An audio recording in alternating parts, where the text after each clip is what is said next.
Le destin de Marouane Berreni et de Sandra, une trentenaire originaire de Mâcon, a été bouleversé dans la nuit du 3 août dernier.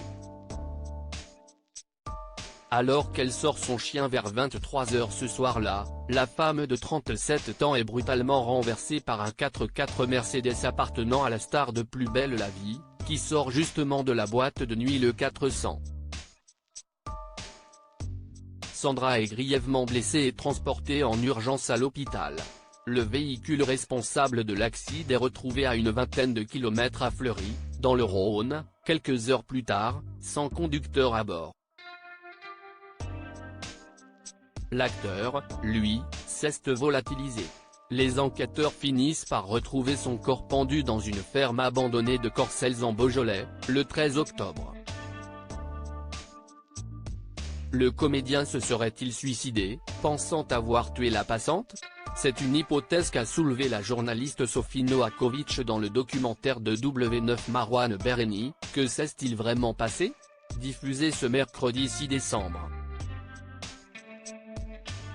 A priori, Marouane Berreni s'est suicidé dès le lendemain de l'accident, a relaté la journaliste de Paris Match dans son témoignage. Et de continuer avec fatalité, il n'a jamais su que la jeune femme avait survécu. C'est quand même dommage. Sophie Novakovic a ensuite donné des informations concernant l'état de santé de la victime de l'accident. C'est très difficile pour Sandra. Il lui faut quand même plusieurs semaines de rééducation pour marcher correctement. Et encore aujourd'hui, elle a de nouvelles interventions prévues, liées aux conséquences des blessures. Avec la mort du comédien de 34 ans, Sandra n'obtiendra pas justice pour l'accident qui a failli lui coûter la vie. On ne juge pas les morts en France, ni les fous, a expliqué le chroniqueur judiciaire Michel Marie. L'action de la justice est éteinte. Il n'y aura jamais de procès, jamais de suite judiciaire.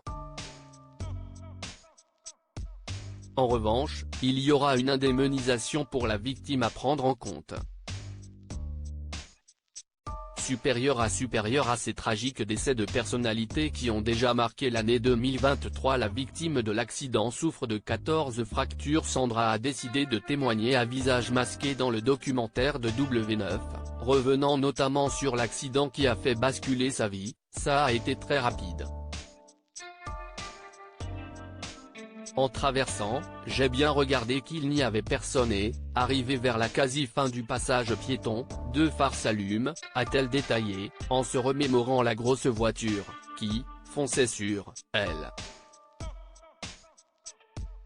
Je n'ai pas eu le temps de finir ma phrase. Je me rappelle avoir voltigé et du crissement des pneus dans mes oreilles. Le 4x4 est parti en trombe et Sandra a eu un blackout total. Lorsqu'elle s'est réveillée, la jeune femme était au sol et saignait. Elle a pourtant eu le réflexe de chercher son chien qu'elle promenait juste avant l'accident, avant que des témoins de la scène n'appellent les secours. Je suis arrivé avec 8 côtes fracturées, avec un foie éraflé, un pneumothorax. J'ai eu une hémorragie abdominale, la clavicule droite de cassée et puis le bassin fracturé. Donc, en tout, 14 fractures, a-t-elle listé. Crédit photo, Bruno Bébert.